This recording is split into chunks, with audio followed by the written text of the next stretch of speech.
വേരുകൾ എന്ന് പറയുമ്പോൾ നമ്മൾ ഉദ്ദേശിക്കുന്നത് നമ്മളൊരു മരമാണെങ്കിൽ നമ്മളുടെ വേരുകൾ എന്താണ്, നമ്മളെ നിലനിർത്തുന്നത് എന്താണ്, നമുക്ക് വെള്ളവും വളവും കൊണ്ടുതരുന്നത് എന്താണ്. നമുക്കൊരു ഒരു ഒരു ഒരു പെരുമഴക്കാലത്ത് പിന്നെ നമ്മളെ ഒലിച്ചു പോവാതെ അവിടെ താങ്ങി നിർത്തുന്ന, പിടിച്ചു നിർത്തുന്നത് നമ്മുടെ വേരുകളാണല്ലോ. ചില മരങ്ങൾ കടപുഴകി പോവും, ചില മരങ്ങൾ അവിടെ തന്നെ നിൽക്കുമല്ലോ. ഒരു വലിയൊരു മരുക്കാറ്റടിച്ചാൽ അല്ലെങ്കിൽ ഒരു വേനൽ വന്നാൽ, ഒരു വരൾച്ച വന്നാൽ ചില മരങ്ങളൊക്കെ ഇലകളൊക്കെ ഉണങ്ങിയിട്ട് മരം തന്നെ ഉണങ്ങിപ്പോവും. ചില മരങ്ങൾ അവിടെ നിലനിൽക്കും, താഴോട്ട് വേരോട്ടുള്ള പിന്നെ നീരൊഴുക്കുകളിൽ നിന്ന് വെള്ളം കൊണ്ടുവന്ന് അതിനെ നിലനിർത്തും. അപ്പം ഇങ്ങനെ പല രീതിയിൽ നമ്മളുടെ വേരുകൾ നമ്മളുടെ ജീവിതത്തിനെ പല രീതിയിൽ സപ്പോർട്ട് ചെയ്യുന്നുണ്ട്. വേറെ ചുരുക്കി സിമ്പിളായിട്ട് പറഞ്ഞാൽ നമുക്ക് എല്ലാവർക്കും വേരുണ്ട്. നമ്മളൊരു ക്രൈസിസ് വന്നാൽ, നമ്മളൊരു ദുരന്തം സംഭവിച്ചാൽ, നമുക്കൊരു ആവശ്യം വന്നാൽ, ഒരു പ്രതിസന്ധി വന്നാൽ നമ്മൾ ചെല്ലുന്ന ഒരു നമ്മൾ ഊർജമെടുക്കുന്ന, നമ്മൾ നിലനിൽപ്പിന് ആവശ്യമായ വെള്ളവും വളവും എടുക്കുന്ന ഒരു ചില സോഴ്സസ് ഇല്ലേ, അതായിരിക്കും നമ്മളുടെ വേരുകൾ. അത് എന്നെ സംബന്ധിച്ചൊന്നും വേറൊരാളെ സംബന്ധിച്ച് വേറൊന്നൊക്കെ ആയിരിക്കും. അപ്പോൾ അതിനെക്കുറിച്ചാണ് എഴുതേണ്ടത്.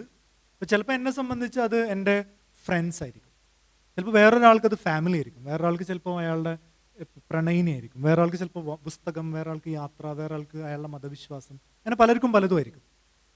അതെന്തോ ആയിക്കൊള്ളട്ടെ, ഇതിൽ നിങ്ങളെ സംബന്ധിച്ച് നിങ്ങളുടെ വേരെന്താണ്? നിങ്ങളൊരു ക്രൈസിസിലായാൽ, നിങ്ങളൊരു ശരിക്കുമുള്ള സീരിയസ് ആയി ത്രെട്ടൻഡ് ആയാൽ, നിങ്ങളുടെ എക്സിസ്റ്റൻസ് ത്രെട്ടൻഡ് ആയാൽ, നിങ്ങൾ ക്ലിങ് ഓൺ ചെയ്യണ, നിങ്ങൾ മുറുകെ പിടിക്കുന്ന, നിങ്ങൾ ചെന്ന് വീഴുന്നത് എന്തിന്മേലാണ്, നിങ്ങൾ ഊർജം സ്വീകരിക്കുന്നത് എന്തിൽ നിന്നാണ്, അതിനെക്കുറിച്ചാണ് എഴുതേണ്ടത്. ലെറ്റ് മീ റിമൈൻഡ് യു, ആരും ഇത് വായിച്ചു നോക്കൂല, നിങ്ങൾക്ക് ഇഷ്ടമുള്ളത് എഴുതാം. ഒറ്റ കണ്ടീഷനേ ഉള്ളൂ, ഇടതടവില്ലാതെ എഴുതണം. ഞാൻ സ്റ്റോപ്പ് എന്ന് പറയുന്നത് വരെ എഴുതിക്കൊണ്ടിരിക്കണം, ചിന്തിക്കേണ്ട കാര്യമില്ല. This is also A therapeutic work. അപ്പോൾ പിന്നെ സെൽഫ് റിഫ്ലെക്സീവായ എഴുത്താണ്. അപ്പോൾ എഴുതുമ്പോൾ ആ എഴുതുന്ന പ്രോസസ്സിലാണ് നിങ്ങളുടെ സൈമൾട്ടേനിയസ്ലി പാരലായിട്ട് തിങ്കിങ്ങും നടക്കുക. അപ്പോൾ നിങ്ങൾ നേരത്തെ ആലോചിക്കാതിരുന്ന കാര്യങ്ങളൊക്കെ ചിലപ്പോൾ എഴുതിയേക്കാം.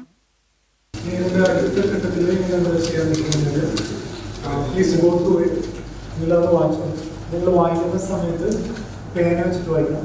നിങ്ങൾക്ക് ഒരു വാക്ക് വെട്ടിയിട്ട് വേറൊരു വാക്ക് എഴുതി ചേർക്കണമെന്നോ, ഒരു വാചകം വെട്ടിക്കളയണോ, ഒരു പുതിയ വാചകം ചേർക്കണം നമുക്ക് തോന്നുകയാണെങ്കിൽ അതൊക്കെ ചെയ്യാൻ completely use free freedom to improve the copy.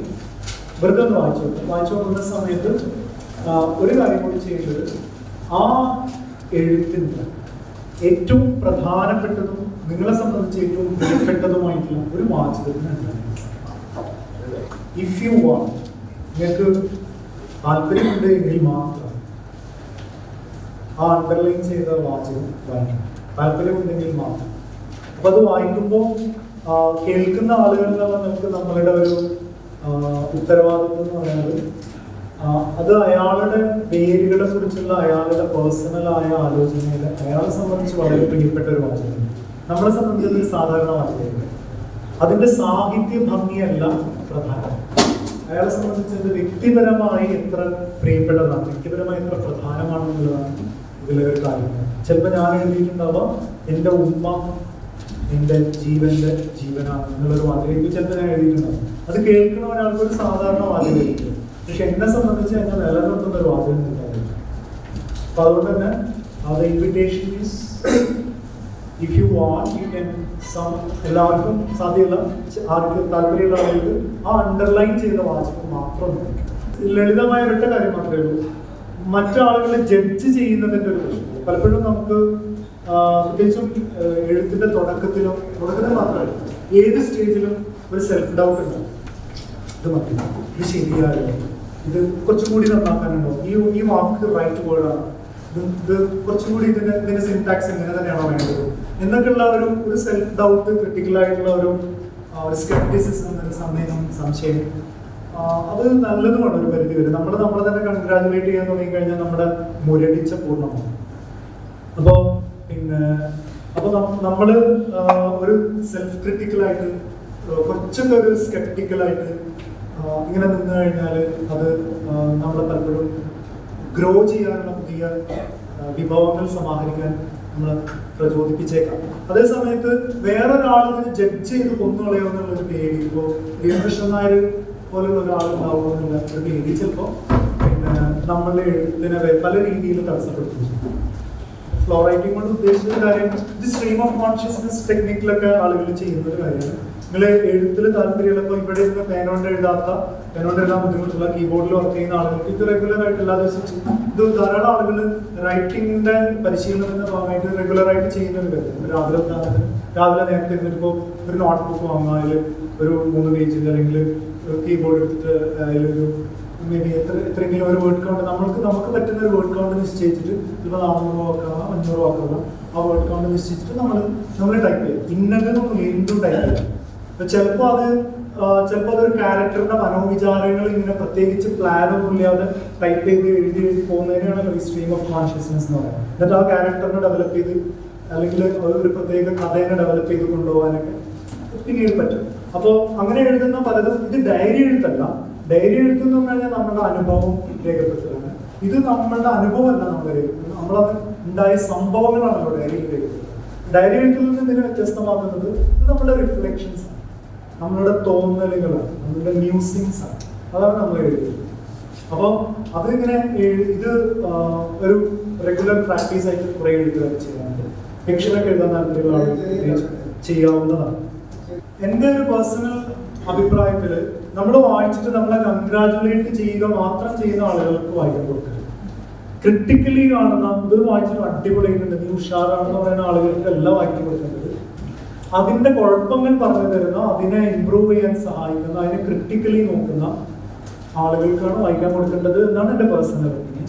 അപ്പൊ നമ്മൾ ഇപ്പോഴും ക്രിട്ടിക്കലായിരിക്കണം. ഇപ്പോൾ അഫ്സൽ ഭായ് എന്റെ സുഹൃത്ത് പറയാറുണ്ട്, ഈ നമ്മുടെ കമ്മ്യൂണിറ്റിയിൽ സബ് എഡിറ്റർമാരില്ലാത്തൊരു കമ്മ്യൂണിറ്റിയാണ്, ചീഫ് എഡിറ്റർമാർ. അതായത് സബ്ബിങ് എന്ന് പറഞ്ഞ പരിപാടിയില്ല. ഇപ്പൊ ദിലീപ് രാജ് പറഞ്ഞിട്ടുണ്ട്, മലയാളത്തിലെ പബ്ലിഷിംഗ് ഇൻഡസ്ട്രിയിൽ NBS തൊട്ട് DC ബുക്സ് വരെയുള്ള പബ്ലിഷിംഗ് ഇൻഡസ്ട്രിയിൽ എഡിറ്റർ എന്ന് പറയുന്ന ഒരു തസ്തിക വന്നത് ഈ അടുത്ത കാലത്ത്.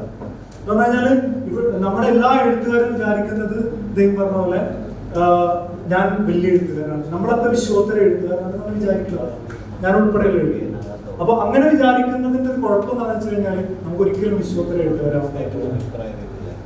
അപ്പൊ നമുക്ക് ആ ഒരു ഡൗട്ട് ഉണ്ടെങ്കിൽ മാത്രമേ നമുക്ക് ഒരു സെൽഫ് ക്രിട്ടിക്കൽ ആയ അങ്ങനെയുള്ള ഒരു ഡൗട്ട്. ഈ വലിയ എഴുത്ത് എന്ന് പറഞ്ഞാൽ കാലത്തിന് അതിജയിക്കുന്ന എഴുത്താണ്. ഫേസ്ബുക്കിൽ 400 ലൈക്ക് കിട്ടുന്ന എഴുത്തല്ലല്ലോ, കാലത്തിന് അതിജയിക്കുന്ന ബാക്കിയാവുന്ന എഴുത്താണ് എഴുത്ത് എന്ന് പറയുന്നത്. മനുഷ്യന്റെ ജീവിതത്തിനോട്, മനുഷ്യന്റെ മനസ്സിനോട്, മനുഷ്യന്റെ സങ്കടങ്ങളോട്, സംഘർഷങ്ങളോട്, പ്രശ്നങ്ങളോട് എല്ലാ കാലത്തും എൻഗേജ് ചെയ്യുന്ന എഴുത്ത്. അപ്പൊ ബഷീർ ഇപ്പം അതിലുകളും ബാല്യകാലസൊക്കെ എഴുതിയത് ഏത് കാലത്താണ്? ഇപ്പോഴും ബെസ്റ്റ് സെല്ലറല്ല. 40കളിലും 50കളിലുമാണ് എഴുതിയത്. ഇപ്പോഴും DC ബുക്സ് ഏറ്റവും കൂടുതൽ വിറ്റുകൊണ്ടിരിക്കുന്ന ഓതേഴ്സിൽ ഒരാൾ ബഷീറാണ്. അപ്പോ പിന്നെ ബഷീർ എഴുതുന്ന കാലത്ത് അത് ഭയങ്കര സംഭവമാണോ അല്ലേ എന്നുള്ളതല്ല, ബാക്കിയാവുന്നു ഇല്ലേ എന്നുള്ളതാണ്.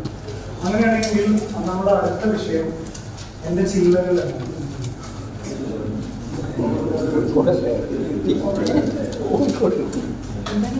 അപ്പൊ നിങ്ങളുടെ വേരുകൾ എന്താണ് നിങ്ങൾ എക്സ്പ്ലോർ ചെയ്ത് നിങ്ങളുടെ ബ്രാഞ്ചസ് എന്താണ്, നിങ്ങളുടെ ചില്ലകൾ എന്താണ്?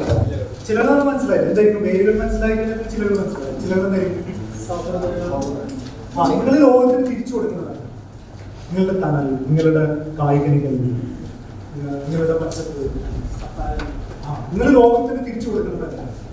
ഇതിന്റെ അകത്തൊരു നേരത്തെ ചെയ്തതിൽ നിന്നൊരു വ്യത്യാസമുണ്ട്. അതിതാണ് ഇത് ചെയ്യുന്നത് പർപ്പസ്ഫുള്ളി ആണ്. അപ്പൊ ഞാൻ നിങ്ങളോട് സ്റ്റാർട്ട് പറഞ്ഞിട്ട് സ്റ്റോപ്പ് പറയണവരെ നേരത്തെ പറഞ്ഞ പോലെ എഴുതിക്കൊണ്ടിരിക്കണം. ആരും വായിച്ചു നോക്കില്ല, ഇടതടവില്ലാതെ ചിന്തിക്കാതെ എഴുതണം. പക്ഷെ ഒരു കാര്യം കൂടി ചെയ്യണം, എഴുതുന്നതിന്റെ കൂടെ തന്നെ നിങ്ങൾ 100 തൊട്ട് 1 വരെ അവരോഹണ ക്രമത്തിൽ, താഴത്തെ അവരോഹണ ക്രമത്തിൽ എഴുതിക്കൊണ്ടിരിക്കും. 99, 98, 97 എഴുത്തിന്റെ കൂടെ തന്നെ, നിങ്ങൾ എഴുതുന്നതിന്റെ കൂടെ തന്നെ ഇത് ഒച്ചത്തിൽ എണ്ണിക്കൊണ്ടിരിക്കണം. മനസ്സിൽ എണ്ണിയ പോലെ ചുറ്റുകൊണ്ട് എന്നിട്ട് ഇതിൻ്റെ അകത്തുള്ള ഒരു കാര്യം, എന്റെ ചില്ലകൾ എന്നുള്ള വിഷയം അല്ലെ എന്റെ കുട്ടിക്കാലം എന്നുള്ള വിഷയം നമ്മളെ സംബന്ധിച്ച് റിസർച്ച് ചെയ്യുന്ന ഒരു വിഷയമാണ്, നമുക്ക് അറിയുന്ന വിഷയം. പ്രശ്നം നമ്മളുടെ അടുത്ത് എഴുതാനുള്ള വിഭവം സ്റ്റോക്ക് ഇല്ലാത്തതല്ല. നമ്മൾ അത് ചെയ്യുമ്പോൾ നമ്മുടെ മൈൻഡ് വേറൊരു പണി ചെയ്യും, which is very much impossible in the case of നിങ്ങൾ എഴുതുന്ന സമയത്ത് മൈൻഡ് വേറൊരു പണി ചെയ്യുകയാണെങ്കിൽ ആ പണിയായിരിക്കും നടത്തുക എഴുതാൻ. നിങ്ങളുടെ മൈൻഡ് വേറൊരു കാൽക്കുലേഷനിലാണ്. അത് ചിലപ്പോൾ നിങ്ങളുടെ ഒരു കടം വീട്ടണതിന്റെ പ്രശ്നമാവാം, അല്ല ഒരു വീട്ടിലെ എന്തെങ്കിലും ഒരു ഇഷ്യൂ ആകാം, സുഹൃത്തുമായിട്ട് എന്ത് സൊസൈറ്റി എന്താണെങ്കിലും നിങ്ങളുടെ മൈൻഡ് വേറൊരു കാര്യത്തിൽ ഓക്യുപ്പൈഡ് ആണെങ്കിൽ ആരുടെ മൈൻഡാണെങ്കിൽ ടിപ്പിക്കലി ഇതിലേക്ക് ഇപ്പൊ ഇതിന്റെ ഒരു പ്രശ്നം വരുമ്പോഴാണെന്ന് വെച്ചാൽ നമുക്ക് ഡെഡ് ലൈൻസ് മീറ്റ് ചെയ്യാൻ പറ്റില്ല. നമ്മളൊക്കെ മനുഷ്യന്മാരാണ്, നമുക്കൊക്കെ പേഴ്സണൽ ലൈഫ് ഉണ്ട്, പേഴ്സണൽ സ്റ്റോറീസ് ഉണ്ട്, പക്ഷെ നമുക്ക് ഡെഡ് ലൈൻ മീറ്റ് ചെയ്യാൻ പറ്റും. അപ്പോൾ പ്രൊഫഷണൽ റൈറ്റിംഗിൽ എപ്പോഴും ഡെഡ് ലൈൻ എന്നൊരു കാര്യമാണ്.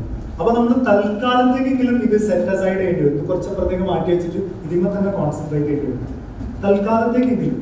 ഇല്ലെങ്കിൽ അത് അവിടെ കിടന്ന് വർക്ക് ചെയ്തുകൊണ്ടിരുന്ന ആൾക്ക് എടുത്ത് നടക്കൂല. ഇത് എത്രയോ ആളുകളുടെ അനുഭവമാണ് അല്ലെ, എത്രയോ ആളുകളുടെ അനുഭവമാണ് പ്രൊഫഷണൽ റൈറ്റിംഗിലല്ല. അത് ചിലപ്പോൾ അഡ്വർടൈസിംഗിൽ കോപ്പി എഴുതുന്ന ആളുകളാവാം, സ്ക്രിപ്റ്റ് എഴുതി കൊടുക്കുന്ന ആളുകളാവാം, ആരും ആവാം. നമ്മളുടെ തലയിൽ വേറെ അരിത്മാറ്റിക്സ് നടക്കുന്നുണ്ടെങ്കിൽ, നമ്മളുടെ വേറെ കാര്യങ്ങളുമായിട്ട് വ്യാപൃതരാണെങ്കിൽ അത് കുറച്ചു നേരത്തേക്കെങ്കിലും മാറ്റി വെക്കാതെ പരിപാടി. അത്ര മാത്രമേ ഉള്ളൂ.